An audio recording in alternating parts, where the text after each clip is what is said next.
Je travaille comme aide-soignant dans un hôpital de taille moyenne, et mon poste est souvent de nuit. L'obscurité transforme cet endroit en un labyrinthe silencieux. Les couloirs autrefois grouillants de vie deviennent de longs tunnels déserts, où chaque bruit, même infime, résonne comme un coup de tonnerre. On s'habitue à cette solitude, à ces bruits, les portes qui claquent, les machines qui bipent. Mais la partie la plus dérangeante de mon travail, c'est le temps que je passe au sous-sol, là où se trouve la morgue. Chaque nuit, je fais la ronde, je vérifie les chambres, je prends des notes, puis, inévitablement, je descends dans la morgue pour m'assurer que tout est en ordre. Je ne suis pas particulièrement superstitieux, mais il y a quelque chose dans cet endroit qui met mal à l'aise. L'air y est plus froid, plus épais, et parfois, j'ai l'impression que les murs eux-mêmes chuchotent. Ce sont sûrement les frigos, me dis-je toujours, essayant de me convaincre que ce n'est rien de plus que des bruits mécaniques. Ce soir-là pourtant, quelque chose était différent. Le silence habituel semblait encore plus lourd, presque oppressant. Je faisais mon tour habituel, écoutant le grincement des portes métalliques des chambres froides, quand j'ai senti une présence derrière moi. Au début, j'ai pensé que c'était un collègue, ou peut-être un des vigiles faisant une ronde imprévue.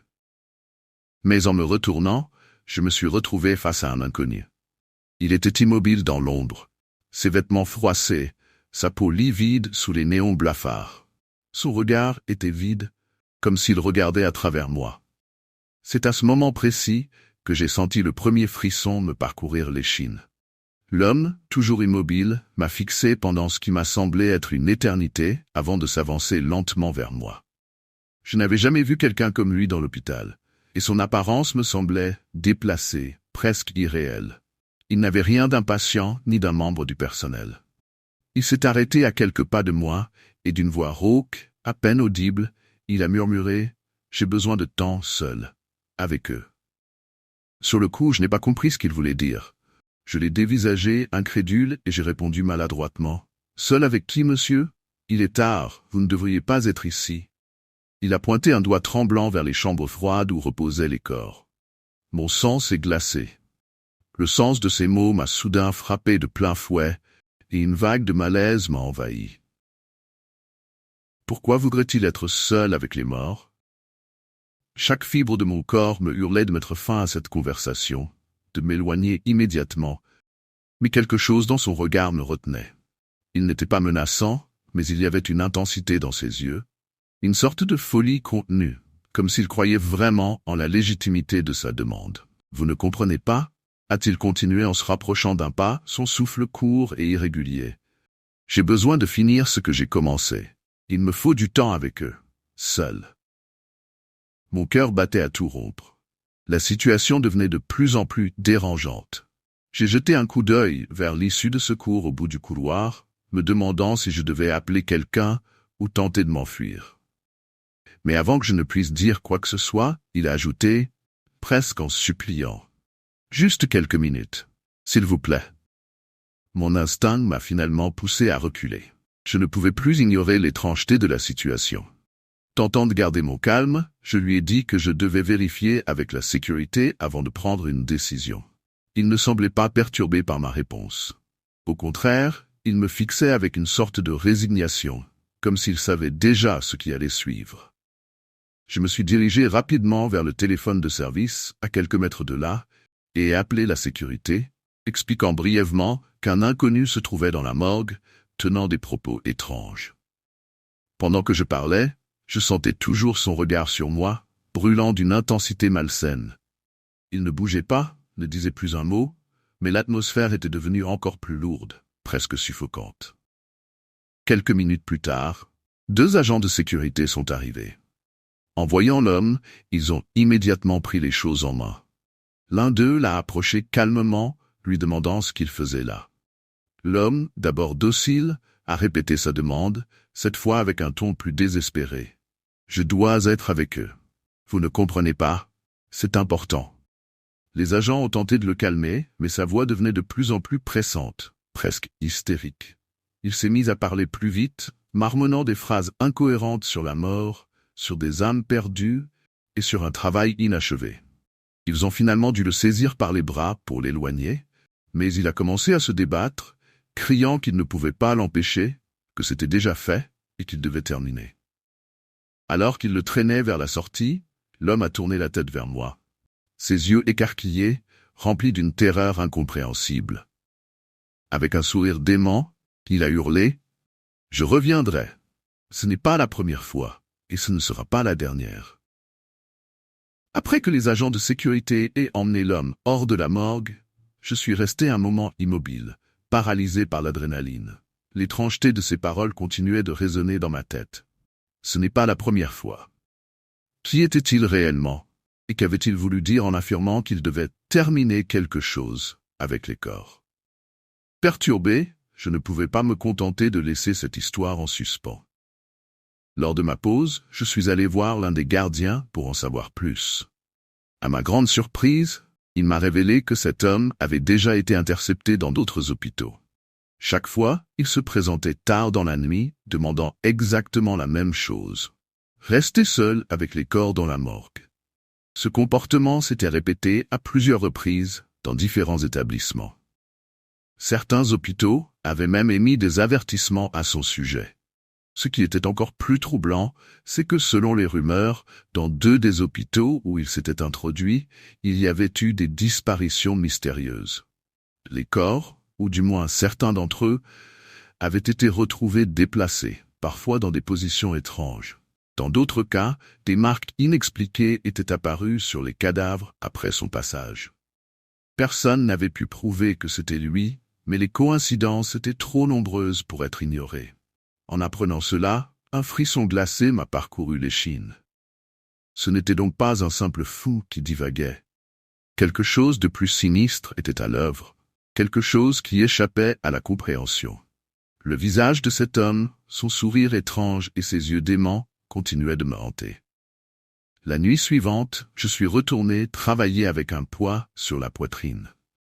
L'atmosphère du sous-sol semblait encore plus oppressante que d'habitude, comme si l'ombre de l'homme rôdait toujours dans ses couloirs. Je ne pouvais pas m'empêcher de repenser à ces derniers mots. Je reviendrai. Ils résonnaient dans ma tête, alimentant ma paranoïa. Vers le milieu de la nuit, alors que je m'efforçais de rester concentré sur mes tâches, le téléphone de la salle de garde a sonné. J'ai répondu machinalement, pensant que c'était une demande de routine. Mais ce que j'ai entendu m'a glacé le sang. Une voix, basse et éraillée, chuchotait à l'autre bout du fil. « Tu m'as empêché de finir. Mais je reviendrai, et cette fois, tu ne pourras pas m'arrêter. » C'était lui. Mon cœur s'est emballé, battant si fort que j'avais du mal à respirer. Comment avait-il trouvé mon numéro? Était-il encore dans l'hôpital? J'ai raccroché brusquement, mon esprit tourbillonnant de peur. Je suis sorti précipitamment du bureau et ai parcouru les couloirs à la recherche d'un signe de sa présence. Mais tout était silencieux. Trop silencieux. Les heures suivantes ont été un calvaire.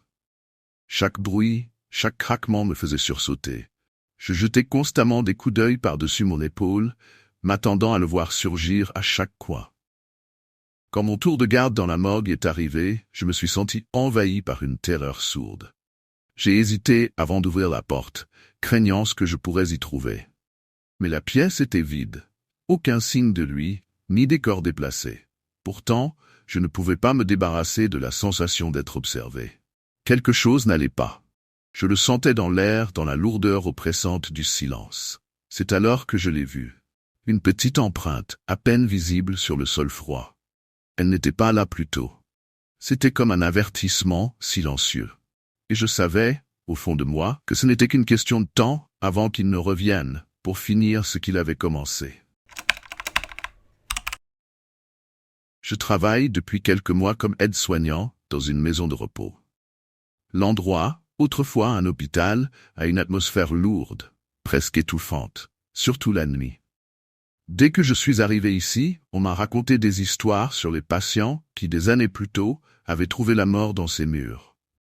Les infirmières et mes collègues parlent souvent de phénomènes étranges, mais moi, je n'y ai jamais prêté attention. Après tout, ce sont sûrement des légendes urbaines. Rien de plus. La maison de repos est immense, avec des couloirs interminables et des lumières blafardes qui vacillent parfois, ajoutant une touche sinistre à l'ambiance nocturne. Je travaille le soir, quand tout est calme. La plupart des résidents dorment déjà ou sont plongés dans leurs pensées, silencieux. Mais dernièrement, quelque chose a changé. Les résidents ont commencé à être plus agités, surtout ceux qui sont proches des fenêtres donnant sur le jardin. Ils parlent d'une silhouette étrange qui se promène dehors la nuit. J'ai d'abord cru que c'était des hallucinations ou des cauchemars dus à leur âge avancé. Mais les murmures sont devenus plus fréquents. Une résidente m'a même attrapé le bras un soir, les yeux écarquillés de peur, en murmurant « Il est de retour. Le spectre noir. Il frappe aux portes. » Je lui ai souri, essayant de la rassurer, mais au fond de moi, une sensation de malaise s'est installée. Chaque nuit, le même sentiment d'inquiétude s'intensifie. Ce bâtiment, avec son passé chargé, semble cacher des secrets. Le silence devient plus oppressant, comme si quelque chose ou quelqu'un rôdait dans l'ombre. Au fond de moi, je commence à me demander si les résidents n'ont pas raison. Est-ce que ce lieu, autrefois un hôpital, retient encore les esprits de ceux qui sont morts? C'était une nuit particulièrement calme. Le silence pesant était seulement interrompu par le léger ronflement de quelques résidents ou le bip occasionnel des machines de surveillance. Je faisais ma ronde habituelle, vérifiant que tout était en ordre. Quand je suis arrivé près des fenêtres donnant sur le jardin, quelque chose a attiré mon attention. Au loin, dans l'obscurité, une silhouette se dessinait faiblement. D'abord, j'ai cru que mes yeux me jouaient des tours. Peut-être une ombre projetée par les arbres. Mais non. Il y avait bel et bien quelqu'un. Cette silhouette portait une longue cape noire, et son allure me fit immédiatement penser à la représentation du Ceifador, cette figure sinistre avec sa cape et sa faux. Mon cœur s'est mis à battre plus vite. Je me suis approché de la fenêtre, cherchant à mieux voir, mais la silhouette se déplaçait lentement, presque avec grâce, passant d'une porte à l'autre, comme si elle cherchait quelque chose. Ou quelqu'un. Elle s'arrêtait devant chaque porte et d'un geste lent et méthodique frappait doucement. Le bruit était à peine audible de l'intérieur, mais je pouvais le distinguer nettement dans l'obscurité oppressante de la nuit. C'était comme un avertissement silencieux, une promesse funeste. Je restais figé, mes mains crispées sur le rebord de la fenêtre, incapable de bouger. Je voulais appeler quelqu'un, prévenir mes collègues, mais une étrange peur m'en empêchait. Et si ce que je voyais n'était qu'une illusion? Je restais là, à observer, le souffle coupé, tandis que la silhouette continuait sa ronde macabre. Puis, aussi soudainement qu'elle était apparue, elle disparut dans l'obscurité, se fondant avec la nuit. Je suis resté un moment à fixer le jardin, espérant que ce n'était qu'un cauchemar éveillé. Mais, au fond de moi, je savais que ce que j'avais vu était bien réel. Les nuits suivantes, la silhouette noire est revenue. Chaque fois à la même heure, toujours avec le même rituel étrange. Elle marchait lentement dans le jardin, s'arrêtant devant chaque porte, frappant doucement avant de disparaître dans l'obscurité. Mais ce qui me glaçait le sang, c'était ce qui se passait ensuite. À chaque apparition, un résident ne survivait pas la nuit. Au début, je pensais que c'est une sinistre coïncidence. Les résidents de la maison de repos étaient âgés, souvent malades. Mais plus les nuits passaient, plus la corrélation devenait troublante. Une silhouette apparaît, elle frappe à une porte. Et dans les heures qui suivent, le résident de cette chambre est retrouvé sans vie. J'ai essayé d'en parler à mes collègues, mais personne ne me croyait vraiment. Certains disaient que j'étais fatigué, que les longues nuits avaient un effet sur moi. D'autres balayaient mes inquiétudes d'un geste, rappelant que la mort était inévitable dans un lieu comme celui-ci. Mais moi, je savais que quelque chose d'autre se passait. Ce n'était pas simplement le cycle de la vie qui s'achevait pour ces personnes âgées. C'était comme si cette silhouette, ce Ceifador, venait personnellement les chercher. Une nuit, j'ai décidé de vérifier les caméras de sécurité. Peut-être que cela prouverait que je ne perdais pas la tête. Mais à ma grande surprise, les images ne montraient rien d'anormal. La silhouette que je voyais chaque nuit dans le jardin n'apparaissait jamais à l'écran. Pourtant, moi, je la voyais. J'étais sûr de ce que j'avais observé. C'était réel. Mais pourquoi personne d'autre ne semblait pouvoir la voir? Face à l'intensification des apparitions et aux décès qui semblaient s'y lier, la direction de la maison de repos commençait enfin à prêter attention à mes récits. Même s'il ne croyait pas vraiment à mes histoires de silhouettes noires, les morts fréquentes et soudaines inquiétaient tout le monde. Pour rassurer les résidents, et probablement aussi pour maintenir une bonne image auprès des familles, ils ont décidé d'engager un vigile de nuit. L'arrivée du vigile m'a donné un peu de réconfort. Je n'étais plus seul à affronter ces nuits étranges et oppressantes. Le vigile, un homme grand et costaud du nom de Sébastien, se moquait gentiment de mes histoires de fantômes dans le jardin. « Ne t'inquiète pas, si un type en manteau noir se pointe, je le ferai fuir, » plaisantait-il. Malgré son scepticisme, sa présence rassurait les résidents. Et même moi, je commençais à espérer que tout cela ne soit qu'une série de coïncidences troublantes.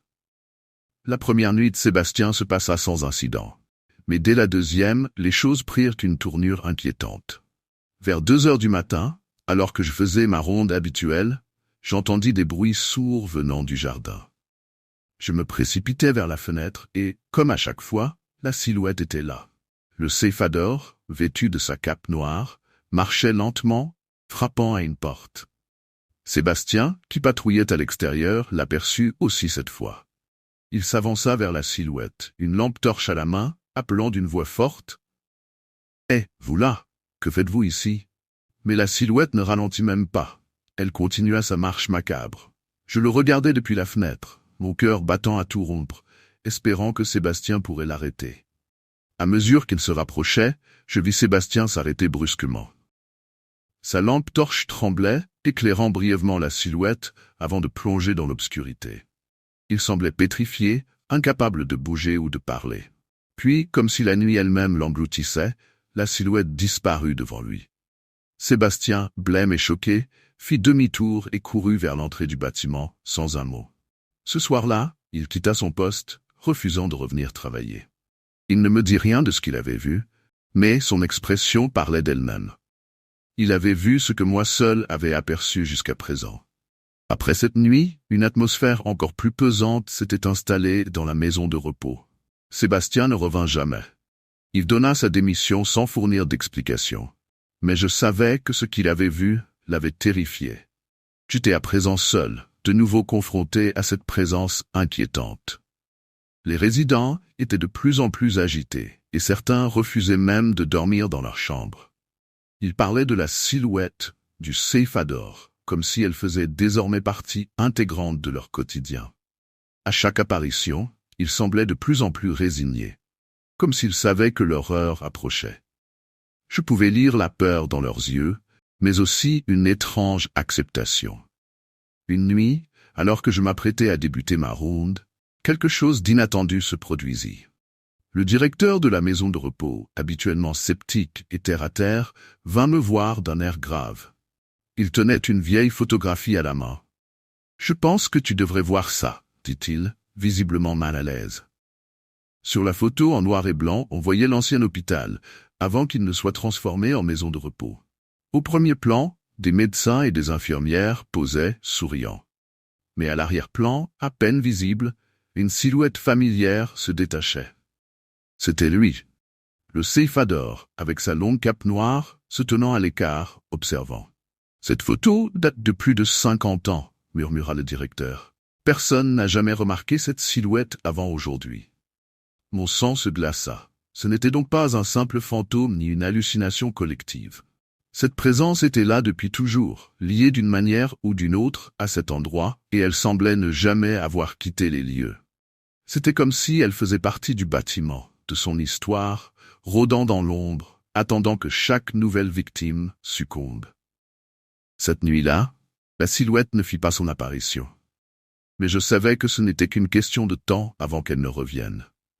L'idée de la revoir, de la sentir rôder dans le jardin, frappant à la porte de quelqu'un d'autre, me hantait. Et même si j'avais maintenant la confirmation que je n'étais pas fou, cela ne m'apportait aucun réconfort.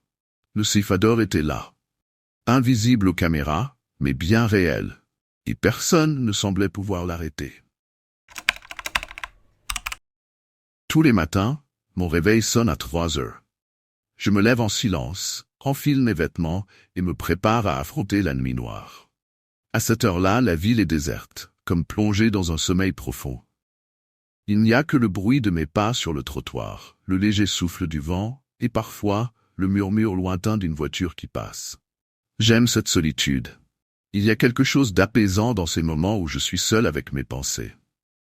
Mais ce matin-là, dès que j'ai mis un pied dehors, j'ai senti que quelque chose n'allait pas. L'air semblait plus lourd, presque étouffant, et un frisson a parcouru mon échine sans raison apparente. Je me suis dit que c'était la fatigue, que mon esprit me jouait des tours, alors j'ai continué mon chemin, comme d'habitude. En tournant au coin de la rue, j'ai aperçu des lueurs bleues clignotantes. Des voitures de police, plusieurs, garées le long du trottoir. C'était inhabituel à cette heure-ci, mais pas complètement surprenant. Parfois, des incidents se produisent même à l'aube. Pourtant, quelque chose m'a immédiatement mise mal à l'aise. Il n'y avait pas de bruit, aucune sirène, aucun cri, rien. Juste ce silence oppressant, brisé uniquement par le clignotement des gyrophares. En m'approchant un peu plus, j'ai vu des policiers debout, immobiles, en ligne, comme s'ils attendaient quelque chose. Ils ne parlaient pas, ne bougeaient pas. J'ai ralenti le pas, incertaine. Mon cœur s'est mis à battre plus fort dans ma poitrine, et je ne savais pas pourquoi. Ils semblaient figés dans le temps, comme des statues, créant une scène qui ressemblait à tout sauf à une intervention normale. Tout en moi hurlait de ne pas m'attarder, de ne pas les regarder trop longtemps. J'ai continué à marcher, mais quelque chose dans cette scène me donnait la chair de poule. Il y avait cette impression de surréalité, comme si tout cela n'était qu'un décor, une illusion. Les policiers, alignés parfaitement, ne semblaient même pas me remarquer. Pas de radio, pas de mouvement, je n'entendais même pas leur respiration, comme si la rue entière avait été aspirée dans une bulle de silence. Mon instinct me criait de partir, de m'éloigner le plus vite possible, mais mes jambes ne semblaient pas vouloir accélérer. Chaque pas que je faisais résonnait dans ma tête, amplifiant ce malaise grandissant. À quelques mètres de là, j'ai vu ce qui ressemblait à une sorte de véhicule noir, probablement un fourgon de police, mais là encore, aucune activité autour. C'était comme si toute la scène avait été figée dans le temps. Je regardais les visages des policiers, mais aucun d'eux ne bougeait. Tous fixaient quelque chose que je ne pouvais pas voir, quelque chose de l'autre côté de la rue, dans l'ombre. Un froid glacial s'est emparé de moi à cet instant. Je n'osais pas tourner la tête pour voir ce qu'ils observaient. Mon regard restait obstinément fixé sur mes pieds, comme si lever les yeux risquait de me confronter à quelque chose d'horrible. Quelque chose que je n'étais pas prête à affronter. Chaque seconde passait comme une éternité. Je sentais le poids de l'atmosphère peser sur moi, comme si l'air devenait de plus en plus difficile à respirer. Ce n'était plus juste un malaise passager. C'était une peur viscérale, irrationnelle, mais impossible à ignorer. Alors que je joignais lentement de la scène, un mouvement soudain capta mon attention, comme une ombre rapide, quelque chose qui se faufilait entre les policiers. Mon cœur manqua un battement. J'ai tourné la tête par réflexe, juste à temps pour apercevoir une silhouette sombre, presque évanescente, se glisser entre deux des officiers, comme si elle cherchait à ne pas être vue. Mon estomac se noua. Ce n'était pas un policier. Cette figure était différente, plus grande, enveloppée dans une sorte de manteau ou de cape qui flottait légèrement derrière elle. Comme si elle défiait les lois de la gravité. Elle se mouvait avec une fluidité qui ne semblait pas humaine. Mon esprit essayait de trouver une explication rationnelle, mais rien ne collait. La silhouette s'arrêta brusquement, juste à la limite de mon champ de vision, à quelques mètres seulement. Je pouvais presque sentir sa présence. Instinctivement, mes pieds accélérèrent. Je ne pouvais plus rester là. L'adrénaline me poussait à m'éloigner le plus vite possible. Mais je ne voulais pas courir. Pas encore. Je sentais que si je montrais ma peur, quelque chose de pire se produirait. Le silence autour de moi était devenu assourdissant. Même les clignotements des gyrophares semblaient avoir ralenti, comme dans un cauchemar où le temps se distord. Je jetai un dernier coup d'œil derrière moi, incapable de résister à la tentation de vérifier si la silhouette me suivait. Mais elle avait disparu, comme si elle n'avait jamais été là. Pourtant, je savais que ce que j'avais vu était bien réel. Arrivé au travail, l'anxiété qui m'avait envahi sur le chemin ne m'avait pas quitté. Chaque bruit, chaque murmure me semblait suspect. J'ai pris place à mon bureau, mais impossible de me concentrer. L'image de cette silhouette flottante, mêlée à celle des policiers immobiles, hantait mes pensées. J'ai essayé de me convaincre que c'était juste un moment d'angoisse, une illusion causée par le manque de sommeil. Tout au long de la journée, j'ai cherché des nouvelles. Peut-être que les médias avaient couvert l'opération de la nuit, une explication rationnelle à tout cela. J'ai ouvert plusieurs onglets sur mon ordinateur, mais il n'y avait rien. Aucun article, aucune mention d'une intervention policière dans le quartier. C'était troublant. Comment une scène aussi bizarre pouvait-elle passer inaperçue? Quand j'ai demandé à mes collègues s'ils avaient entendu parler de quoi que ce soit d'inhabituel, ils m'ont regardé avec des expressions confuses. « Non, rien de spécial », m'a répondu l'un d'eux. « Tout va bien ici. » Cela ne faisait qu'ajouter à mon malaise. Je commençais à me demander si je n'étais pas devenue folle. Et si tout cela n'était qu'une invention de mon esprit fatigué? Pourtant, à mesure que les heures passaient, je ne pouvais m'empêcher de ressentir cette sensation que quelque chose d'étrange se tramait autour de moi. Les visages des résidents, leurs murmures, tout semblait plus lourd, plus chargé de tension. En jetant un coup d'œil par la fenêtre, j'ai eu la vague impression de revoir cette silhouette. Mais en y regardant de plus près, il n'y avait que l'obscurité. Mon esprit jouait des tours, mais je savais au fond de moi que ce que j'avais vécu cette nuit-là était réel. Les jours passèrent, et l'angoisse qui m'avait envahi ne faisait que croître. Chaque matin, je prenais le même chemin, m'efforçant de garder mon calme. Mais à chaque fois que je passais près de l'endroit où j'avais vu les policiers, je sentais mon cœur s'emballer. Ce silence, cette absence de bruit, me poursuivait comme une ombre. Un matin, alors que je passais par là, j'ai remarqué quelque chose de nouveau. Des fleurs disposées à côté du trottoir, un petit bouquet de chrysanthèmes fanés. C'était étrange, presque troublant. Qui avait bien pu laisser ça ici? Mon instinct me disait que cela ne pouvait être qu'un mémorial improvisé. J'ai décidé de m'arrêter, une étrange curiosité me poussant à m'approcher. En interrogeant un voisin qui passait par là, j'ai appris que quelques mois plus tôt, un homme avait été retrouvé mort dans cette même rue, lors d'une opération policière discrète. Les détails étaient flous, mais la police n'avait jamais résolu le mystère. Le voisin me parla d'une rumeur qui circulait dans le quartier. On disait que l'âme de cet homme errait encore ici, cherchant la paix. Mon estomac se noua. Tout ce que j'avais vécu, cette silhouette, ce silence oppressant, prenait soudain un sens terrifiant. Chaque matin, je devenais de plus en plus convaincu que les événements que j'avais vus étaient liés à cette tragédie non résolue. C'était comme si, en traversant cette rue, je marchais sur un terrain hanté, une frontière entre le monde des vivants et des morts. J'avais l'impression d'être observé, que quelque chose me suivait à chaque pas. Et maintenant, je ne pouvais m'empêcher de penser que cette présence qui m'effrayait n'était peut-être pas malveillante, mais plutôt un cri de désespoir, un appel à l'aide, perdu dans le silence de la nuit. Je travaille depuis quelques semaines comme veilleur de nuit dans un hôtel isolé, loin de la ville. Le genre d'endroit qui ne voit pas beaucoup de passages en semaine, mais qui se remplit de touristes fatigués le week-end. Quand on m'a offert ce poste, je me suis dit que ce serait tranquille, presque ennuyeux. Après tout, que peut-il bien se passer dans un hôtel au milieu de nulle part? La nuit. Pourtant, très vite, j'ai commencé à ressentir quelque chose d'étrange, une sorte de malaise sourd qui flotte dans l'air, surtout après minuit. Le silence, que je pensais être apaisant, est devenu une présence en soi. Les couloirs, déserts, prennent une toute autre dimension, une fois que tout le monde est endormi. Chaque pas que je fais résonne beaucoup trop fort, comme si l'hôtel lui-même m'observait.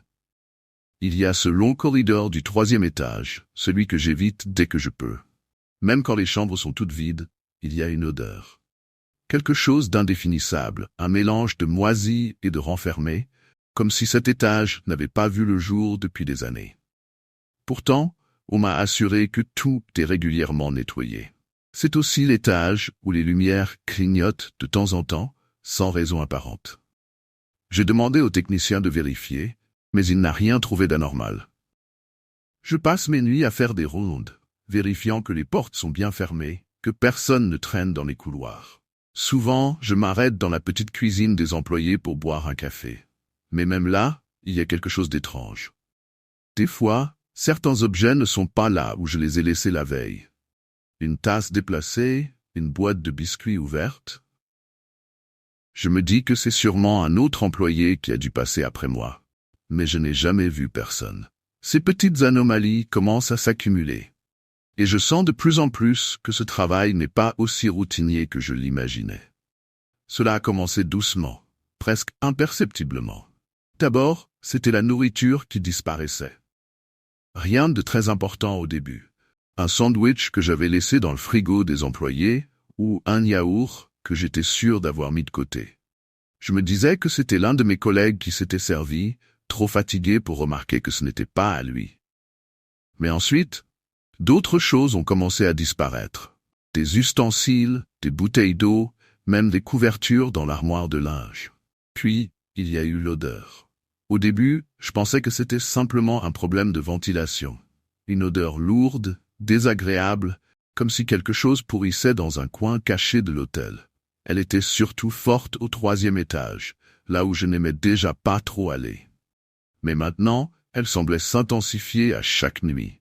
Comme si quelque chose de vivant se décomposait lentement. Les choses ont vraiment commencé à devenir inquiétantes quand les clients ont commencé à se plaindre. Une femme, une habituée, qui venait souvent pour des voyages d'affaires, m'a approché une nuit.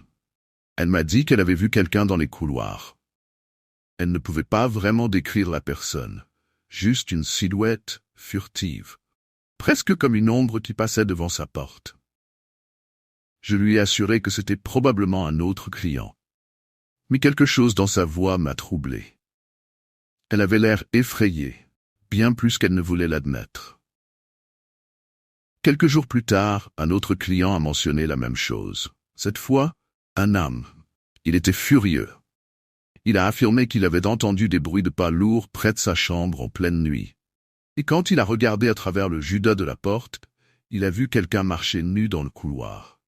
J'ai vérifié les caméras de sécurité cette nuit-là, mais bizarrement, elles ne fonctionnaient pas sur cet étage. Une panne aléatoire, m'a dit le technicien. Rien de grave.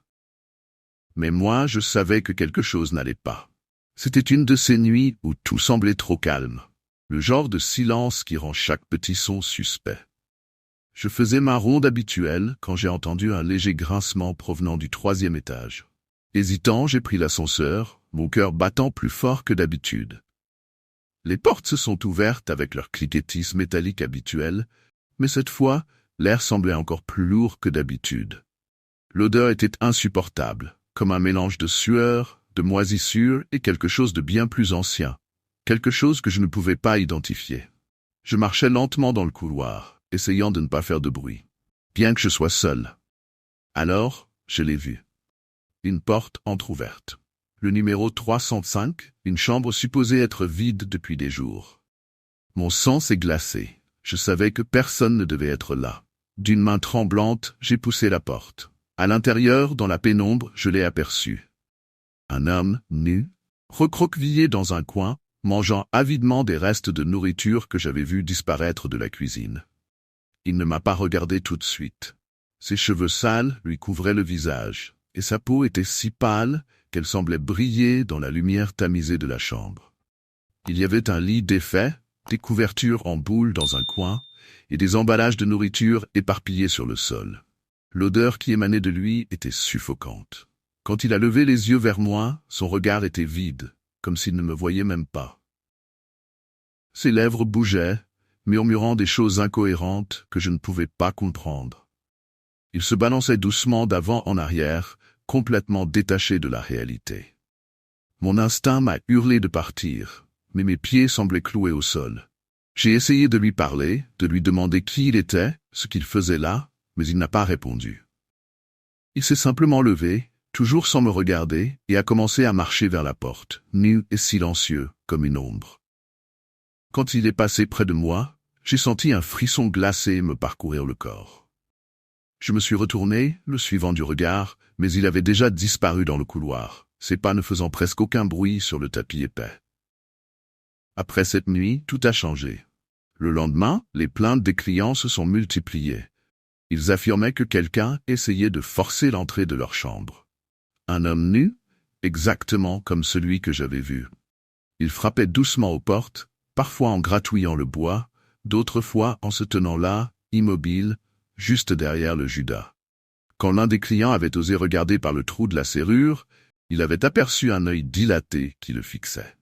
Cette image l'avait tellement terrifié qu'il avait quitté l'hôtel sans même demander de remboursement. Je savais que l'intrus ne devait pas être loin, mais il restait insaisissable. Les caméras de surveillance du 3e étage continuaient de tomber en panne sans explication.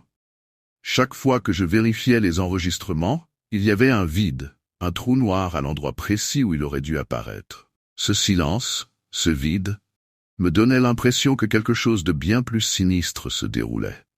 Peut-être que cet homme savait où étaient les caméras et comment les éviter. Ou peut-être que c'était autre chose. Je faisais des rondes plus fréquentes, essayant de rassurer les clients, bien que je n'étais pas du tout rassuré moi-même. Chaque nuit, cette odeur insupportable revenait, s'infiltrant dans les couloirs comme une menace tangible. Et toujours, ces bruits. Des pas, des portes qui claquent dans des chambres que je savais vides. Puis, une nuit, tout a basculé. Un cri, un hurlement de terreur, suivi d'un fracas sourd. Je me suis précipité vers l'étage. Une cliente, en larmes, affirmait que l'homme avait essayé d'entrer de force dans sa chambre. Elle l'avait entendu respirer lourdement derrière la porte, tapant doucement avec ses ongles, comme s'il essayait de gratter un passage. Quand elle avait hurlé, il s'était enfui. J'ai immédiatement appelé la sécurité, mais une fois de plus, il était introuvable. Nous avons fouillé chaque coin de l'hôtel, chaque placard, chaque pièce inoccupée, mais il avait disparu comme s'il n'avait jamais existé. Et pourtant, tout le monde l'avait vu. Tout le monde avait senti sa présence. La nuit suivante, je savais que quelque chose de terrible allait se produire. L'atmosphère dans l'hôtel était suffocante. Les clients étaient nerveux. Certains avaient même quitté les lieux en pleine nuit, préférant conduire des heures plutôt que de rester une minute de plus dans cet endroit. Mais moi, je ne pouvais pas partir. J'avais l'impression d'être piégé dans un cauchemar dont je ne pouvais pas m'échapper. Il était presque 3 heures du matin quand j'ai entendu les bruits de pas, cette fois plus près, beaucoup plus distincts. Ils venaient du couloir, juste à l'extérieur de la réception. Mon cœur battait à tout rompre. J'ai pris une lampe de poche et je suis sorti lentement, ma respiration lourde dans l'obscurité. Là, à l'autre bout du couloir, je l'ai vu. L'homme nu, debout, me fixant enfin avec ses yeux vides. Il était immobile, mais je pouvais sentir une énergie malsaine émaner de lui, comme s'il n'était pas entièrement humain. Je me suis figé. Pendant ce qui m'a semblé une éternité, nous nous sommes regardés. Puis, sans prévenir, il a couru vers moi, ses pieds nus frappant le sol sans bruit. Paniqué, je me suis précipité dans une petite pièce à côté de la réception, fermant la porte derrière moi. Je pouvais entendre ses ongles gratter contre le bois, lentement, comme un prédateur jouant avec sa proie. Mon esprit vacillait entre la peur et l'incrédulité. Quand le grattement s'est arrêté, je suis resté là, tremblant, incapable de bouger. Après ce qui m'a semblé être une éternité, j'ai ouvert la porte. Le couloir était vide. L'homme avait disparu, comme s'il s'était évaporé dans l'air. Pourtant, l'odeur, cette odeur nauséabonde, imprégnait toujours les lieux. La police est arrivée peu de temps après. Nous avons fouillé l'hôtel de fond en comble, encore une fois. Mais comme d'habitude, il n'y avait aucune trace de l'homme. Pas de caméra, pas de témoins fiables. Rien, juste des chambres abandonnées, des clients terrifiés, et moi, en proie à une terreur que je ne pouvais plus contenir. Au fond de moi, je savais que je ne pouvais pas rester. Quelque chose dans cet hôtel n'était pas normal. Ce n'était pas seulement un intrus ou un vagabond. C'était autre chose. Quelque chose d'obscur et d'ancien, quelque chose que je ne pouvais pas comprendre. Je suis parti le lendemain, sans un mot. Mais même maintenant, des mois plus tard, je sens encore cette odeur parfois, comme si elle me suivait, comme si l'hôtel lui-même ne voulait pas me laisser partir. Cela faisait des années que je travaillais comme garde de nuit dans cette prison. C'était une routine usante, mais prévisible. Les nuits étaient longues, froides, et la seule chose qui brisait parfois le silence des couloirs, c'était le bruit des chaînes, les gémissements des détenus, ou les murmures discrets qu'on préférait ne pas trop écouter. Je m'étais habitué à tout ça, à ce décor oppressant de béton et de métal rouillé. La lumière jaune des néons donnait une lueur maladive aux murs, et les ombres se tordaient à chaque coin, comme si elles cherchaient à engloutir le peu de vie qu'il restait ici. Cette nuit-là, comme toutes les autres, je faisais ma ronde habituelle. Mon trousseau de clés tintait doucement à ma ceinture, le son rassurant d'un pouvoir que je détenais dans cet univers de verrouillage et de confinement. Je connaissais chaque recoin de cette prison, chaque cellule et chaque couloir. Les détenus étaient calmes pour la plupart, endormis ou résignés à leur sort. Il y avait un calme étrange, presque trop parfait, et dans ce genre d'endroit, ça mettait toujours mes nerfs à vif. J'arrivais à l'aile est, là où se trouvaient les cellules des prisonniers les plus problématiques, ceux que personne ne voulait surveiller.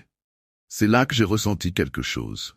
Ce n'était pas une odeur, ni un son, mais une sensation. Comme si l'air était plus lourd, presque palpable. Je passais devant la cellule 38, celle d'un détenu qu'on disait perturbé. Il ne parlait presque jamais aux autres gardes, mais il avait cette habitude étrange de chuchoter, de marmonner des choses dans la nuit. Je m'étais dit que c'était juste un moyen pour lui de ne pas sombrer dans la folie, comme beaucoup ici. Mais ce soir-là, ses murmures étaient différents, plus intenses, plus désespérés. Je m'approchais doucement de la porte de sa cellule, jetant un coup d'œil par la petite ouverture grillagée. La lumière à l'intérieur clignotait faiblement, comme si même l'électricité hésitait à rester dans ce lieu. Je distinguais sa silhouette, assise sur le lit, immobile. Ses lèvres bougeaient, mais aucun son n'en sortait cette fois. Pourtant, je pouvais jurer que quelqu'un d'autre parlait dans cette cellule. J'hésitais à ouvrir la porte. Je savais que quelque chose n'allait pas, mais je ne pouvais pas dire quoi. Je me suis rapproché un peu plus de la grille, tendant l'oreille. C'est là que je l'ai entendu. Une voix, douce, presque un murmure, mais clairement distincte de celle du détenu. C'était impossible. Personne ne devait être là avec lui. Pourtant, cette voix, elle semblait venir d'un autre coin de la cellule comme si elle flottait dans l'air. Mon instinct me disait de m'éloigner, de ne pas intervenir. Mais en tant que garde, c'était mon devoir de vérifier. Alors, j'ai frappé doucement sur la porte métallique. « Hey, tout va bien là-dedans » Aucune réponse. Le détenu continuait à murmurer, ses yeux fixés sur un point invisible dans le coin sombre de la cellule. Ses mains tremblaient légèrement, comme s'il retenait quelque chose. Quelqu'un. J'ai ressenti un frisson me parcourir l'échine. Il y avait quelque chose de profondément perturbant dans sa posture, dans ce silence troublé par ses murmures inaudibles. J'ai appelé son nom, mais rien. Soudain, il s'est arrêté. Le silence est tombé d'un coup. Le genre de silence qui semble avaler tout bruit, même ta respiration. Lentement, il a tourné la tête vers moi, et ses yeux, ils étaient vides, comme s'il ne me voyait pas vraiment, comme s'il regardait à travers moi. Son visage était figé dans une expression de terreur silencieuse, comme s'il venait de comprendre quelque chose d'horrible. Il ouvrit la bouche, mais aucun son ne sortit. Il leva doucement un doigt, pointant vers le coin sombre de la cellule, là où les ombres semblaient s'épaissir. Mon cœur battait à tout rompre. Qu'est-ce qu'il regardait? Qu'est-ce qu'il voyait que moi, je ne pouvais pas voir? Un frisson glacé me saisit alors que la lumière au plafond clignotait à nouveau, plongeant la cellule dans une obscurité presque totale. La lumière vacilla une dernière fois avant de s'éteindre complètement, me laissant dans l'obscurité. Mon souffle s'accéléra, et pendant une seconde, je fus tenté de reculer, de m'éloigner de cette cellule. Mais quelque chose me poussait à rester. Peut-être le devoir, peut-être la curiosité morbide. J'ai sorti ma lampe de poche et l'ai allumée. Le faisceau lumineux traversa les barreaux de la cellule et éclaira le détenu, toujours figé dans cette position angoissante. Son doigt pointait toujours vers le coin sombre, mais cette fois, il se mit à trembler de façon incontrôlable, comme s'il luttait contre quelque chose. Je balaya la lampe vers l'endroit qu'il désignait. Le faisceau se posa sur le coin de la cellule. Vide. Rien. Juste des murs humides et froids. Je me sentais ridicule d'avoir eu peur de ce vide. Mais avant que je ne puisse m'apaiser complètement, le détenu poussa un cri strident. C'était un son inhumain, chargé d'une terreur si profonde que je sentis mes jambes fléchir.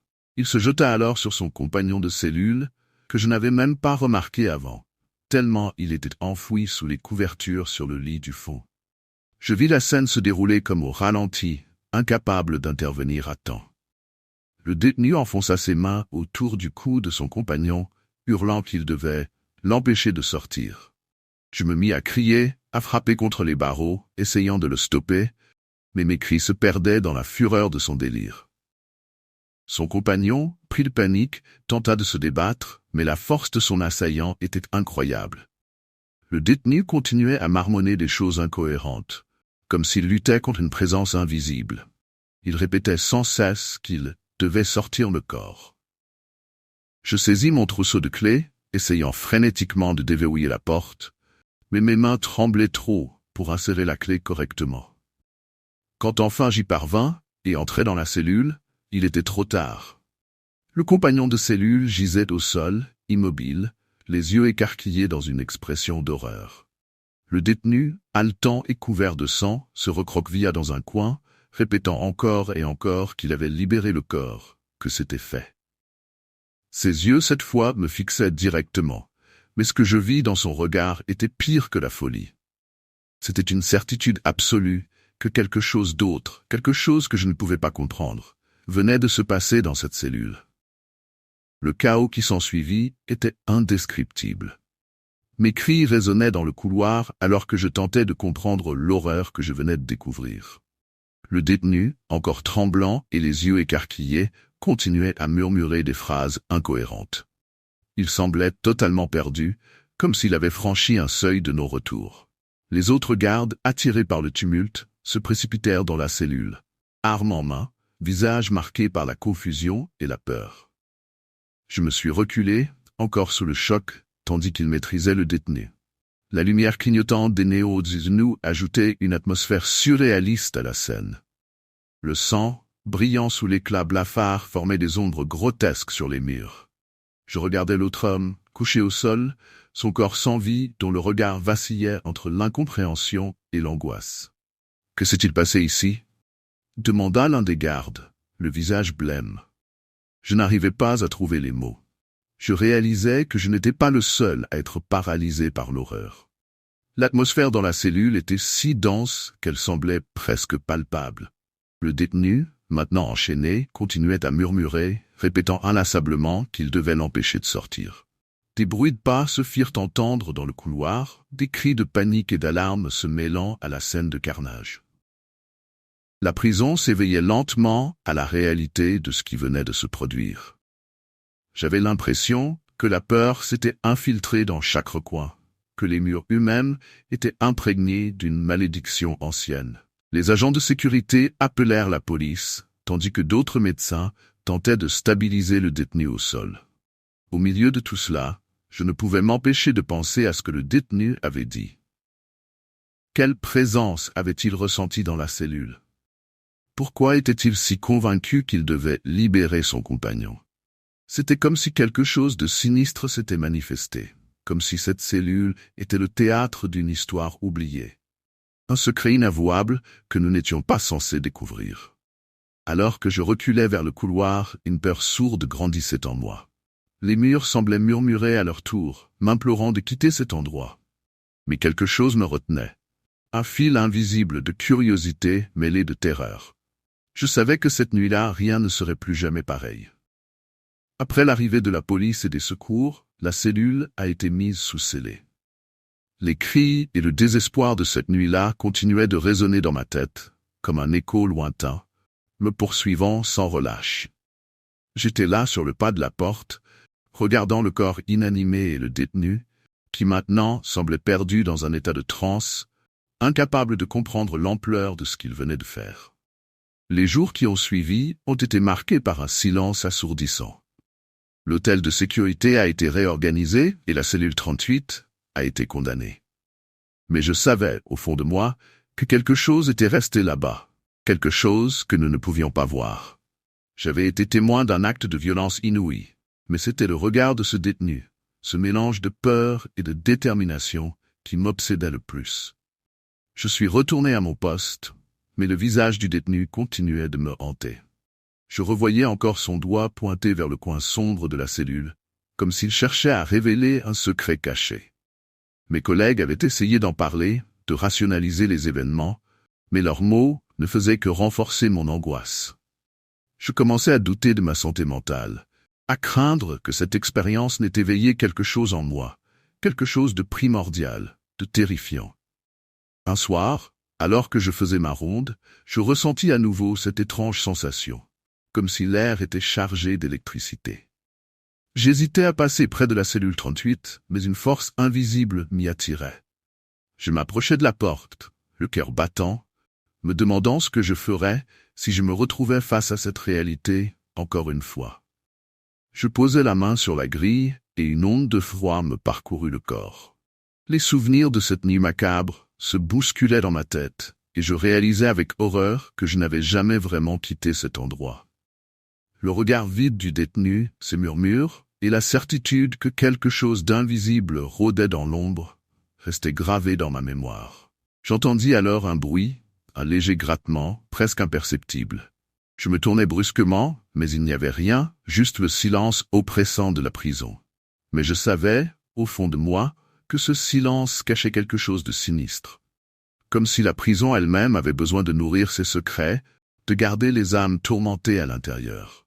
Je m'éloignais, le cœur lourd, conscient que ma propre existence était désormais liée à cette nuit tragique.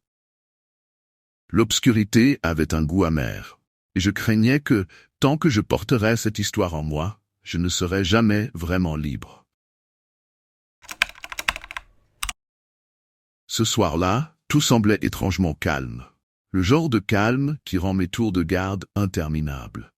L'hôpital, d'habitude animé même en pleine nuit, est presque désert. Les infirmières se déplaçaient en silence, les lumières tamisées rendaient l'atmosphère encore plus lourde, et je pouvais entendre chaque bruit de mes pas résonner dans les couloirs vides. Mon collègue, François et moi étions assis à la petite table de la salle de surveillance, scrutant les caméras. Rien. Pas un mouvement, pas un patient agité. Une nuit tranquille, comme on en rêve parfois dans ce métier. Puis, vers 2 heures du matin, l'appel est venu. Le service de nuit avait besoin de nous pour transférer un corps à la morgue. Une routine, me suis-je dit. Nous avions déjà fait ce genre de trajet des dizaines de fois. Il s'agissait d'un homme d'une 50aine d'années, décédé quelques heures plus tôt d'un arrêt cardiaque. Une triste banalité, ici. François et moi avons pris l'ascenseur jusqu'au sous-sol, là où le corps nous attendait, déjà enveloppé dans le sac mortuaire. Le froid du couloir m'a immédiatement frappé, accentuant le malaise latent que je ressentais depuis le début de la nuit. Mais je n'y ai pas prêté attention. Nous avons soulevé le brancard et commencé à pousser en direction du couloir principal, le silence toujours aussi pesant. Je pouvais presque entendre le bourdonnement des néons au-dessus de nos têtes. C'était un de ces moments où l'on est seul avec ses pensées, où l'on se perd dans la monotonie du geste. Mais ce calme allait bientôt être brisé. Alors que nous avancions lentement dans le couloir, un son a résonné, brisant soudainement le silence. Un son que je ne m'attendais pas à entendre à cet instant précis. Un téléphone portable. François et moi nous sommes arrêtés net, échangeant un regard confus. Le bruit venait clairement du sac mortuaire, là, juste devant nous. Mon cœur a fait un bond. Le téléphone du défunt, enfermé avec lui, venait de sonner. Je me suis figé, incapable de bouger, une étrange sueur froide coulant dans mon dos. François, visiblement tout aussi perturbé, a balbutié. « Tu as entendu ça ?» Bien sûr que j'avais entendu. C'était impossible à ignorer. Le son continuait, insistant, vibrant dans le sac plastique. Chaque seconde où la sonnerie persistait faisait grimper une angoisse indescriptible en moi. C'était irrationnel, je le savais, mais il y avait quelque chose de profondément dérangeant dans cette situation. Le corps était censé être sans vie, inerte, et pourtant, ce téléphone, il sonnait comme si quelqu'un attendait une réponse. Comme si le mort lui-même allait répondre. J'ai tenté de rationaliser, de me dire que c'était juste une coïncidence. Un appel automatique, peut-être, mais rien n'y faisait. Le bruit résonnait dans ce couloir glacial, amplifiant un malaise que je n'arrivais pas à expliquer. François a finalement fait un pas en avant, hésitant, prêt à ouvrir le sac pour vérifier. Mais moi, je n'arrivais pas à bouger, mon esprit prisonnier de ce moment irréel. François s'est approché du brancard avec une lenteur qui trahissait son propre malaise. Ses mains tremblaient légèrement alors qu'il commençait à dézipper le sac mortuaire. Je pouvais entendre chaque mouvement du zip, un bruit métallique qui résonnait dans ce silence pesant. Le téléphone continuait de sonner, implacable, comme s'il attendait une réponse de l'autre côté. Quand le sac s'est finalement ouvert, la vision du corps m'a rappelé la froideur de la mort. L'homme était là, figé dans son dernier souffle, son visage sans vie, contrastant violemment avec le son vibrant qui résonnait dans le petit espace clos. François fouilla doucement dans les poches du mort, hésitant, presque comme s'il s'attendait à ce que quelque chose bouge. Et là, il l'a trouvé. Le téléphone encore vibrant dans sa main. Nous avons tous les deux regardé l'écran. Le nom affiché sur l'appel était incompréhensible, comme s'il était écrit dans une langue ou des symboles étranges. Mon estomac s'est noué et un frisson glacé m'a parcouru l'échine. Qui pouvait appeler un mort à cette heure de la nuit? François, dans un mélange de curiosité et de nervosité, a accepté l'appel. À ce moment-là, le silence est devenu assourdissant. Pendant une seconde, rien ne se passa. Puis, un son étrange est sorti du haut-parleur. Une sorte de statique brouillée, mêlée à des chuchotements à peine audibles. Je ne pouvais pas comprendre ce qui était dit, mais c'était suffisant pour faire battre mon cœur plus vite. François me regarda, les yeux écarquillés, et je pouvais voir qu'il était tout aussi terrifié que moi. Ce qui devait être un simple appel téléphonique était devenu une expérience terrifiante. Nous étions figés, incapables de savoir quoi faire, alors que les murmures semblaient devenir de plus en plus clairs, comme s'ils s'adressaient directement à nous depuis un endroit que je ne voulais pas imaginer. Nous n'avions pas le temps de réfléchir plus longtemps. François, paniqué, rejeta brusquement le téléphone sur le brancard, et nous décidâmes de refermer rapidement le sac mortuaire. Le bruit du zip se refermant semblait plus aigu, plus pressant. Nous n'échangions plus un mot, chacun de nous absorbé par la peur qui nous rongeait de l'intérieur. Poussant le brancard, nous avancions vers le nécrotériau, espérant en finir rapidement avec cette tâche devenue cauchemardesque. Mais à chaque pas, la sensation d'être observé grandissait. Il y avait ce sentiment inexplicable que quelque chose nous suivait dans ce couloir, même si chaque fois que je regardais derrière moi, il n'y avait rien. Le silence environnant avait pris une lourdeur presque palpable, comme si l'air était devenu plus dense. Nos pas, autrefois si réguliers, résonnaient désormais de manière étrange, étouffée, comme si quelque chose ou quelqu'un nous imitait. À mesure que nous approchions de la porte du nécrotériau, des bruits sourds commencèrent à se faire entendre. D'abord faibles, presque imperceptibles, puis de plus en plus distincts. Des coups contre les murs, contre les portes que nous venions de passer. François, livide, tenta de faire comme si de rien n'était, mais je pouvais lire la terreur dans ses yeux. Nous n'étions plus seuls. Quand nous arrivâmes enfin devant la porte du nécrotériau, celle-ci était étrangement fermée. Elle devait toujours rester entrebâillée à cette heure-ci, mais ce soir-là, elle était verrouillée. François, les mains tremblantes, tenta de l'ouvrir en vain. Je sentais une panique grandissante monter en moi, comme si chaque seconde que nous passions dans ce couloir nous rapprochait de quelque chose de sinistre. Et alors que François s'apprêtait à essayer une autre clé, un son déchirant déchira le silence. Le téléphone, que nous avions remis dans le sac, se remit à sonner. Cette fois-ci, le son semblait plus fort, presque déformé, comme si l'appareil n'était plus tout à fait le même. Je sentais mon souffle devenir irrégulier, mon cœur battant à tout rompre dans ma poitrine. François et moi échangeâmes un regard paniqué, incapables de comprendre ce qui se passait. Le téléphone, que nous étions certains d'avoir éteint, continuait de sonner de l'intérieur du sac mortuaire. Le son était maintenant distordu, presque métallique, comme un écho venu d'un autre monde. C'était irréel, comme un cauchemar dont nous n'arrivions pas à nous réveiller. François, tremblant, tenta d'ouvrir à nouveau la porte du nécrotériau, mais sans succès.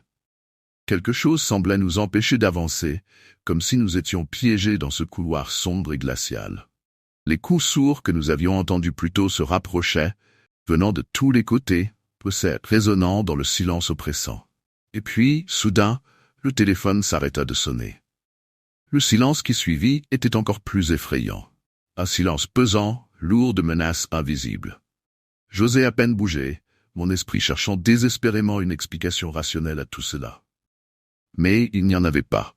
François recula d'un pas, prêt à fuir, quand il s'arrêta net, les yeux fixés sur le brancard. Je tournai la tête pour voir ce qui l'avait paralysé. Le corps, à l'intérieur du sac mortuaire, avait bougé. Le visage du défunt, qui était autrefois tourné vers le haut, était maintenant dirigé vers nous, ses traits figés dans une expression d'angoisse profonde. Comme si, même dans la mort, il avait conscience de ce qui se passait. Nous étions terrifiés. François lâcha un cri de panique et se précipita en direction de l'ascenseur. Moi, incapable de bouger, je restais figé sur place, mes yeux rivés sur ce visage sans vie qui me fixait. C'est à ce moment-là que je compris que quelque chose de bien plus sombre que la mort elle-même était à l'œuvre ici. Je finis par courir derrière François, le cœur battant à tout rompre. Nous n'avons jamais reparlé de cette nuit. Mais depuis, chaque fois que je passe devant le nécrotério, je sens encore ce regard peser sur moi et l'écho lointain du téléphone qui résonne dans ma tête. J'ai démissionné peu de temps après, incapable de continuer à travailler dans cet endroit. Parce que ce que nous avons vu cette nuit-là ne me quittera jamais. Salut tout le monde, j'espère que vous avez kiffé les histoires d'aujourd'hui. Si c'est le cas, pensez à mettre un pouce bleu et à vous abonner à la chaîne pour ne rien manquer. Dites-moi en commentaire quelle histoire vous avez préférée ou ce qui vous a le plus marqué. J'adore savoir ce que vous en pensez. Et avant de partir, n'oubliez pas de jeter un œil aux vidéos qui apparaissent à l'écran. Vous allez sûrement adorer. Merci d'avoir regardé et à la prochaine.